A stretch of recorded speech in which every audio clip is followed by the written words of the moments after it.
సాధారణంగా ఆలయం అనగానే ప్రతిరోజు ప్రాతకాలంలోనే తెరిచి ఆలయంలో కొలువైన దేవతలకు ధూపదీప నైవేద్యాలు సమర్పించడం, భక్తులకు దర్శనాలు ఇవన్నీ కూడా జరుగుతూ ఉంటాయి.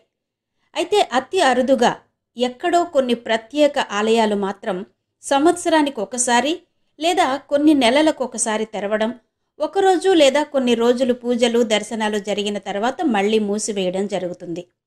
కానీ ఆలయంలో స్వామివారు 40 సంవత్సరాలకు ఒకసారి మాత్రమే కొన్ని రోజులు భక్తులకు దర్శనమిచ్చి మళ్ళీ మరుగైపోవడం జరుగుతుందా అంటే ఖచ్చితంగా జరుగుతుంది. ఒకే ఒక్క ఆలయంలో మాత్రం ఆ స్వామి 40 సంవత్సరాలకు ఒకసారి కేవలం 48 రోజులు మాత్రమే దర్శనమిచ్చి మళ్ళీ తన స్థానానికి వెళ్ళిపోతాడు. ఆ స్వామే కంచి క్షేత్రంలోని అత్తివరదరాజస్వామి. కొన్నేళ్ల క్రితం ఈ ఆలయం గురించి చాలామంది వినడం, కొందరు వెళ్ళి స్వామివారిని దర్శించుకోవడం కూడా జరిగింది. మరి అప్పుడు మీరు వెళ్ళి స్వామివారిని దర్శించుకున్నారా? వెళ్తే మీ అనుభవాలేంటి అన్నది తప్పకుండా కామెంట్స్లో చెప్పండి. సరే, ఇంతకీ అత్తివరదరాజస్వామి ఇలా 40 ఏళ్లకొకసారి మాత్రమే ఎందుకు దర్శనమిస్తాడు? ఈ 40 సంవత్సరాలు వరదరాజస్వామి వారు ఎక్కడ ఉంటారు? 40 ఏళ్లకొకసారి మాత్రమే, అది కూడా 48 రోజులు మాత్రమే ఎందుకు దర్శనమిస్తాడు? ఈ 40 సంవత్సరాలు 48 రోజుల సంఖ్య వెనక అంతరార్థమేంటి? ఇలా స్వామికి సంబంధించి ఎన్నో ప్రశ్నలు. ఈ ప్రశ్నలకు సమాధానాలతో పాటు అత్తివరదరాజస్వామి ఆలయానికి సంబంధించి మరెన్నో విశేషాలు ఈరోజు ఈ వీడియోలో తెలుసుకుందాం. మరి వీడియోలోకి వెళ్లే ముందు ఒక లైక్ కొట్టేయండి, ఓపెన్ అయిపోతుంది. లైక్ చేసేసారా? సరే, ఇక వీడియోలోకి వెళ్ళిపోదాం పదండి. తమిళనాడు రాష్ట్రంలో, అందులోనూ ప్రత్యేకంగా కంచి పట్టణంలో అడుక్కో ఆలయం ఉంటుంది అంటారు. అందుకే కంచి క్షేత్రం ఆలయాల నగరంగా ప్రసిద్ధి చెందింది. ఇక్కడ సుమారు 1000కి పైగా ఆలయాలున్నాయి. 108 దివ్య తిరుపతులలో ఒకటి కంచి క్షేత్రం. వైష్ణవ దివ్య క్షేత్రాలలో ప్రధానమైంది. వైష్ణవ క్షేత్రమే కాదు, ప్రముఖ శైవ క్షేత్రం, శక్తి క్షేత్రం కూడా. సప్త మోక్షదాయక పట్టణాలలో ఒకటి. అలాంటి ధార్మిక భూమి కంచి క్షేత్రంలో కొలువు తీరాడు అత్తివరదరాజస్వామి. నిజానికి కంచి క్షేత్రంలో ఎంతో ప్రసిద్ధి చెందిన, తప్పక చెప్పుకోవలసిన ఆలయాలు చాలానే ఉన్నాయి. కాంచీపురంలో ఎన్నో దేవాలయాలున్నప్పటికీ ఈ వరదరాజస్వామి వారి గుడికి మాత్రం ఒక ప్రత్యేకత ఉంది. కంచిలో గల ప్రసిద్ధి చెందిన దేవాలయాల్లో శ్రీ వరదరాజస్వామి దేవాలయం ఒకటి. చోళుల కాలంలో నిర్మించిన ఈ ఆలయాన్ని కులోత్తుంగ చోళ, విక్రమ చోళుల కాలంలో విస్తరించారు. కంచి పట్టణంలో ఎక్కువ విష్ణువాలయాలు కలిగినటువంటి విష్ణు కంచిలో ఉంది ఈ ఆలయం. విశ్వకర్మ నిర్మాణ తరహాలో ఉండే ఈ ఆలయ నిర్మాణం చాలా విశిష్టంగా ఉంటుంది. 23 ఎకరాల్లో ఉన్న ఈ ఆలయంలో బంగారు బల్లి, వెండి బల్లి ఉంటాయి. వీటిని జీవితంలో ఒక్కసారి ముట్టుకుంటే ఇక బల్లి మీద పడడం వల్ల ఉండే ఏ దోషాలు ఉండవన్నది హిందువుల నమ్మకం. ఈ బల్లి రూపాలు పైకప్పు మీద తాపడం చేసి ఉంటాయి. ఇక ఈ ఆలయానికి హస్తగిరి అత్తియురన్ అని కూడా పిలుస్తూ ఉంటారు. ఈ గుడికి సంబంధించి దాదాపు 362 వరకు రాతప్రతుల శాసనాలు దొరికాయి. ఇందులో కొన్ని కాకతీయులు, తెలుగు చోళులకు చెందినవి కూడా ఉన్నాయని చెబుతున్నాయి చారిత్రక కథనాలు. కోరిన కోర్కెలు తీర్చే దేవుడిగా కాంచీపురంలో వరదరాజ పెరుమాళ్ కొలువు తీరడం వెనక పెద్ద కథే ఉంది. కృతయుగంలో విధాత బ్రహ్మదేవుడు, త్రేతాయుగంలో గజరాజు గజేంద్రుడు, ద్వాపరయుగంలో బృహస్పతి, కలియుగంలో ఆదిశేషుడు, ఆళ్వారులు, శ్రీ రామానుజాచార్యులు, శ్రీ ఆదిశంకరాచార్యులు, ఇంకెందరో మహానుభావులు ఈ స్వామిని సేవించారని పురాణాలు చెబుతున్నాయి. స్వామివారు ఇక్కడ స్వయంభువుగా వెలియడం గురించిన కథ చూస్తే సత్యయుగం నాటి కథగా చెప్తారు. ఒక సందర్భంలో సరస్వతీదేవితో ఏర్పడిన వివాదంతో ఆగ్రహించి భూలోకానికి వచ్చిన సృష్టికర్త బ్రహ్మదేవుడు శ్రీ మహావిష్ణువు అనుగ్రహం కోసం యాగం తలపెట్టారు. అయితే యాగంలో సతీ సమేతంగా కూర్చోవాలి. సరస్వతీదేవి ఆగ్రహంతో ఉంది. అందువలన శ్రీ గాయత్రీదేవిని సరసన కూర్చోబెట్టుకుని యాగం ఆరంభించాడు బ్రహ్మదేవుడు. ఈ పరిణామానికి ఆగ్రహించిన సరస్వతీదేవి నదీ రూపంలో ఉద్ధృతంగా ప్రవహిస్తూ వచ్చి యజ్ఞవాటికను ముంచివేయబోగా శ్రీ మహావిష్ణువు అడ్డుగా శయనించి ప్రవాహాన్ని పక్కకు మళ్లించారట. విధాత యాగాన్ని నిర్విఘ్నంగా పూర్తి చేసుకున్నాడు. ఆ తర్వాత శ్రీమన్నారాయణుడు దర్శనమిచ్చి ఆలుమగల మధ్య వివాదాలు సహజమని తెలిపి సృష్టికర్తను, చదువుల తల్లిని కలిపారట. అక్కడ ఉన్న దేవతలు మునులు స్వామిని ఇక్కడే స్థిర నివాసం ఏర్పరచుకోమని ప్రార్థించడంతో స్వామి ఇక్కడ కొలువు తీరారని స్థల పురాణం చెబుతోంది. త్రేతాయుగంలో గజేంద్రుడు ప్రతినిత్యం సమీపంలోని పుష్పాలను సేకరించి స్వామిని పూజించేవాడు. ఈ గజేంద్రుడు గత జన్మలో ఇంద్రద్యుమ్నునిగా కొన్ని కథనాలు చెబుతున్నాయి. అగస్త్య మహర్షి శాప కారణంగా ఏనుగుగా జన్మించాడు.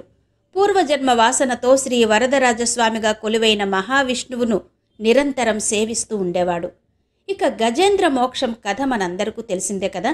మొసలి బారి నుంచి రక్షించిన ఆదిదేవుని కరిరాజు గజేంద్రుడు తన శరీరం మీద కొలువై ఉండమని కోరాడు. సరే అన్నాడు స్వామి.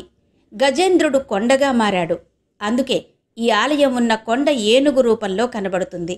పెరుమాళ్ను మోస్తున్నందున ఈ కొండకు అత్తిగిరి కొండ అని కూడా పేరుంది. ఈ క్షేత్రాన్ని హస్తిగిరి అని కూడా పిలుస్తారు. అదే కాలక్రమంలో అత్తిగిరిగా మారిందని కొందరు చెప్తే, ఒకప్పుడు ఈ ప్రాంతమంతా అత్తి వృక్షాలతో నిండి ఉన్నందున ఈ పేరు వచ్చిందని మరికొందరు చెప్తారు. ఆళ్వారులు తమ పాసురాలలో ఈ క్షేత్రాన్ని అత్తియూరు అని పేర్కొన్నారు. ఇక యాగం ముగిసిన తర్వాత దేవశిల్పి విశ్వకర్మతో అత్తి చెట్టు కాండంతో వరదరాజస్వామి వారి విగ్రహాన్ని తయారు చేసి ప్రతిష్ఠించాడు. అలా అక్కడ కొలువు తీరి భక్తుల పూజలందుకున్నాడు వరదరాజస్వామి. అయితే 16వ శతాబ్దంలో మహమ్మదీయుల దండయాత్రల సమయంలో శ్రీ వరదరాజస్వామి ఆలయం దోపిడీకి గురైంది. ఆ దోపిడీలో స్వామివారి మూర్తికి ఎలాంటి హాని కలగకూడదన్న ఉద్దేశ్యంతో వెండి పెట్టెలో ఉంచి అక్కడ ఆనంద పుష్కరిణిలో నీరాళి మండపం పక్కన చిన్న మండపం అడుగు భాగంలో స్వామివారి విగ్రహాన్ని భద్రపరిచారు అర్చకులు. ఆ తర్వాత అర్చకులు మరణించారు. పరిస్థితులు చక్కబడిన తర్వాత స్వామిని మళ్లీ యథావిధిగా ప్రతిష్ఠించాలని చూసిన అర్చకుల వారసులకు పుష్కరిణిలో దాచిపెట్టిన విగ్రహం గురించి ఆనవాళ్లు తెలియకపోవడంతో గర్భాలయంలో మరొక మూర్తిని ప్రతిష్ఠించారు. ఇక్కడి అమ్మవారు పేరిందేవి. వేగవతి నది ఒడ్డున ఉన్న ఈ ఆలయంలో మూల విరాట్టు వరదరాజు పెరుమాళ్ పశ్చిమం వైపు, అమ్మవారు తాయారు పేరిందేవి తూర్పు వైపు నిలబడినట్టు భక్తులకు దర్శనమిస్తున్నారు. అమ్మవారు ఎప్పుడూ ఆలయం విడిచి బయటకు వెళ్లరట. అందుకే అమ్మవారికి జరిగే ఉత్సవాలు కూడా ఆలయం లోపలే జరుగుతాయి. కొన్నేళ్లకు పుష్కరిణి ఎండిపోవడంతో అందులో దాచిపెట్టిన మూలమూర్తి దర్శనమిచ్చారు. అయితే అప్పటికే ఆలయ గర్భాలయంలో మరొక మూర్తిని ప్రతిష్ఠించడం జరిగింది.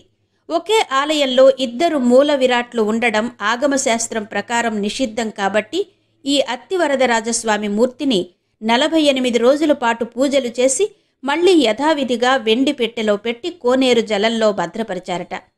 దీనికి సంబంధించి మరో కథ కూడా చెప్తారు. 1709లో స్వామివారి పుష్కరిణి ఎండిపోయినప్పుడు అత్తివరదర్ మూల విరాట్టు బయటపడింది. అర్చకులు ఆలయ అధికారులు సమావేశమై ఆలయ స్థల పురాణానికి అనుగుణంగా 40 ఏళ్లకొకసారి 48 రోజుల పాటు అత్తివరదర్ స్వామికి పూజలు నిర్వహించాలని, భక్తులకు దర్శనం కల్పించాలని నిర్ణయించారట. అప్పటి నుంచి ఆ ఆనవాయితీ కొనసాగుతోందని మరో కథనం. ఆ తరువాత 40 ఏళ్లకొకసారి కోనేటి నుంచి తీసి 48 రోజుల పాటు భక్తుల సందర్శనార్థం ఉంచే సంప్రదాయం మొదలైంది. అత్తివరదరాజస్వామిని 1783లో కోనేటి నుంచి వెలికి తీసినట్టు ఆలయంలో ఉన్న తెలుగు శాసనం చెబుతోంది. 40 ఏళ్లకొకసారి దర్శనం ఏర్పాటు చేసే సంప్రదాయం 1854 నుంచి కొనసాగుతున్నట్టు కొన్ని కథనాలు చెబుతున్నాయి. తర్వాత 1892లోను, 1937లోను, 1979లోను, చివరిగా 2019లో దర్శనమిచ్చారు స్వామి. తిరిగి 2059లో ఈ స్వామి దర్శనం జరగబోతుంది. 9 అడుగుల పొడవైన స్వామివారి విగ్రహం మొదటి 38 రోజులు శయన భంగిమలోనూ, చివరి 10 రోజులు నిలబడి ఉన్నట్టుగా దర్శనమిస్తుంది. స్వామివారు ఇలా జలంలోనే ఉండడానికి అనేక కథనాలు చెబుతారు. యజ్ఞగుండంలో అగ్ని నుంచి బయటకు వచ్చిన సమయంలో అధిక వేడిమితో తల్లడిల్లిపోయిన స్వామివారిని చల్లబరిచేందుకు 40 ఏళ్లు నీటిలోనే ఉంచుతున్నట్టు స్థల పురాణం చెబుతోంది. అయితే ఖచ్చితంగా 40 సంవత్సరాలే ఎందుకు? దీని వెనుకున్న కారణం చూస్తే ఆ స్వామిని దర్శించే అవకాశం వివిధ యుగాల్లో కేవలం కృతయుగంలో బ్రహ్మ, త్రేతాయుగంలో గజేంద్రుడు, ద్వాపర యుగంలో బృహస్పతి, కలియుగంలో ఆదిశేషువులకు మాత్రమే దక్కింది. అయితే స్వామివారు మిగిలిన భక్తులకు కూడా తనను సేవించే అవకాశం ఇవ్వమని అడగడంతో బ్రహ్మదేవుడు, గజేంద్రుడు, బృహస్పతి కొన్ని క్షణాల సేపు మాత్రమే స్వామి దర్శన భాగ్యానికి అనుమతించారట. ఆదిశేషుడు వంతు వచ్చినప్పుడు, అంటే కలియుగంలో దేవతల కాలమానం ప్రకారం మండలం రోజులకొకసారి అంటే 40 రోజులకొకసారి సామాన్య మానవులు దర్శించుకునే అవకాశం ఇచ్చాడట ఆదిశేషుడు. దేవతల కాలమాన ప్రకారం 40 రోజులంటే మానవులకు 40 సంవత్సరాలు. అలా 40 సంవత్సరాలకొకసారి మానవ కాలమానంలో 48 రోజుల పాటు భక్తులు దర్శించుకోవడానికి అనుమతినిచ్చాడు ఆదిశేషుడు. ఆ తరువాత మళ్ళీ 40 ఏళ్లు స్వామివారు నీటి మడుగులోనే ఉంటారు. ఆ సరోవరాన్ని ఆదిశేషుడి పేరిట అనంత సరోవరం అని పిలుస్తారు. ఇక మరో కథనం ప్రకారం కృతయుగంలో విశ్వకర్మ అత్తి చెట్టుతో అత్తివరదరాజస్వామి విగ్రహాన్ని తయారు చేశాడు. దాన్ని బ్రహ్మదేవుడే స్వయంగా ప్రతిష్ఠించాడు. కాంచీపురంలో బ్రహ్మదేవుడు యాగం చేస్తున్నప్పుడు స్వామివారు దారు విగ్రహానికి మంటలు తాకాయట. ఆ అపరాధానికి పరిహారమేంటని బ్రహ్మదేవుడు స్వామిని అడిగితే ఆదిశేషుడి మూర్తుల మధ్యలో కొలనులో తనను ఉంచాల్సిందిగా స్వామి ఆదేశించారట. అప్పటి నుంచి ఆలయం కొలనులో నీళ్లలోనే స్వామి ఉన్నారని చెబుతారు. ఆలయ కోనేరు పేరు అనంత సరస్. ఇది జీవ పుష్కరిణి. ఎప్పుడూ నీటితో కళకళలాడుతూ ఉంటుంది. ఆలయ పుష్కరిణిలో 4 కాళ్ల మండపం ఉంటుంది. మండపం కింద భాగంలో బిలం వంటి ప్రదేశంలో అత్తివరదరాజస్వామి 40 సంవత్సరాల పాటు జలవాసం చేస్తారు.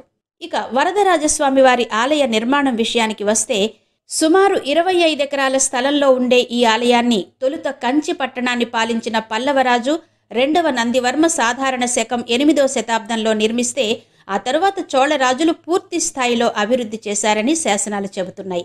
ఆ తరువాత ఎంతోమంది రాజులు ఆలయాన్ని అభివృద్ధి చేసిన అనేక ఉపాలయాలు ఇతర నిర్మాణాలు చేసి ప్రస్తుతం మనం చూస్తున్న రూపానికి తీసుకొచ్చిన ఘనత మాత్రం విజయనగర రాజులదే అని చారిత్రక కథనాలు చెబుతున్నాయి.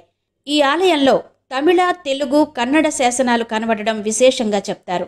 మొత్తం 3 ప్రాకారాలతో 32 ఉపాలయాలతో 19 విమాన గోపురాలు 300 పైచిలుకు మండపాలతో శోభాయమానంగా ఉంటుంది ఆలయం. అద్భుతమైన శిల్పకళ ఈ ఆలయ సొంతం. ముఖ్యంగా అనంత పుష్కరిణి పక్కన ఉండే 100 స్తంభాల మండప శిల్ప శోభ వర్ణించశక్యం కాదు.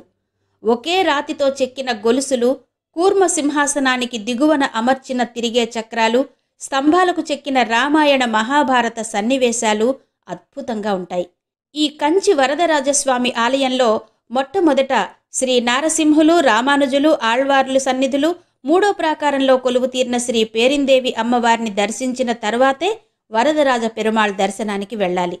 ప్రధాన ఆలయంలో మూల విరాట్టు స్థానక భంగిమలో దివ్యమైన అలంకరణతో నేత్రపర్వంగా దర్శనమిస్తుంది. ముఖమండపంలో విజయనగర రాజుల కాలంలో సహజ వర్ణాలతో చిత్రించిన వివిధ దేవతా రూపాల చిత్రాలు నేటికి చెక్కు చెదరకపోవడం చెప్పుకోదగిన విశేషం. ఇక స్వామివారి దర్శనానంతరం వెలుపలికి వచ్చేటప్పుడు పైకప్పుకు ఒక రాతి దూలంపైన చెక్కిన బంగారు బల్లి మరియు వెండి బల్లిని తాకాలి. కంచి క్షేత్రానికి వెళ్ళినప్పుడు ఈ వరదరాజస్వామి ఆలయంలో ఉన్న బంగారు, వెండి బల్లులను తప్పనిసరిగా తాకి రావాలి అని చెబుతారు. ఎందుకని? దీని వెనుకున్న పురాణ కథనం గురించి రేపటి వీడియోలో తెలుసుకుందాం. అంతవరకు సెలవు. నమస్తే.